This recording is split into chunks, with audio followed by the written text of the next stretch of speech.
Такою дорогою Віталій Середа щодня долає 30 кілометрів до роботи. Нервів тут немає, і не тільки нервів, запасні деталі. Машина кожен місяць на ремонті. І скільки у вас займає дорога до Вовчанська? 1,5 години. А швидкість? 10-20. Це дорога місцевого значення Вовчанськ-Землянки біля кордону з Росією. Вона тягнеться через 9 сіл, більша частина траси у вибоїнах.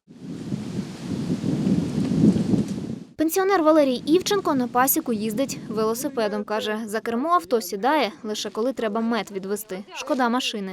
Ну як, ну тільки велосипедом, а там же таке саме, як ото. А велик не ламається на дорозі? Там вже дивіться. На такі дороги, я не знаю, взагалі, може бути така техніка, яка не ламається. Ну, на район їдемо теж. Ну, однією рукою руль держу, а другою сльози витираю по такій дорозі. Раз на день в села їздить автобус з Харкова. Тут це єдиний громадський транспорт.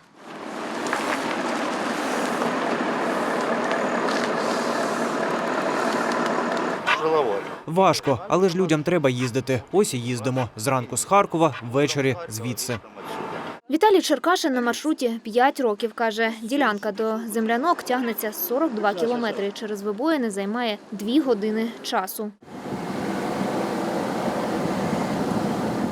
Дорога в переліку тих, які мають відремонтувати за президентською програмою «Велике будівництво». Роботи цьогоріч почали в селі Охримівка. Ось ця відремонтована частина дороги, проїзними стали трохи більше 2 кілометрів.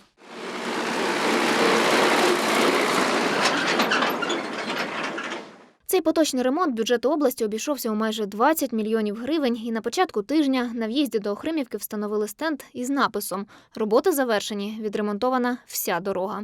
Вивіска про будівництво дороги була ось тут. Сьогодні її вже немає, лишилися спиляні стовпчики.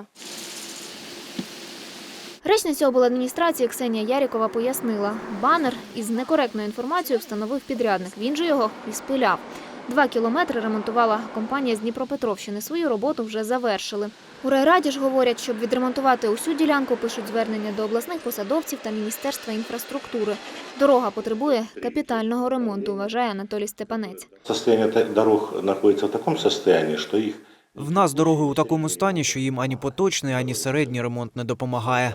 На ремонт дороги в цілому від Вовчанська до Землянок нам необхідно до 200 мільйонів. Таких грошей у районного бюджету ніколи не було і не буде.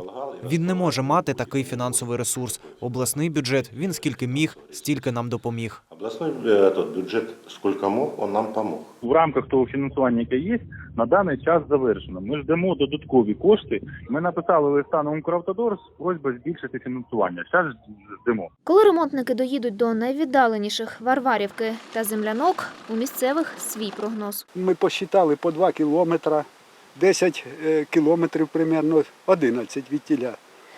Це нам ще 5 років ждать. Олександра Новосел та Юрій Лавриненко. Новини на Суспільному. Харківщина.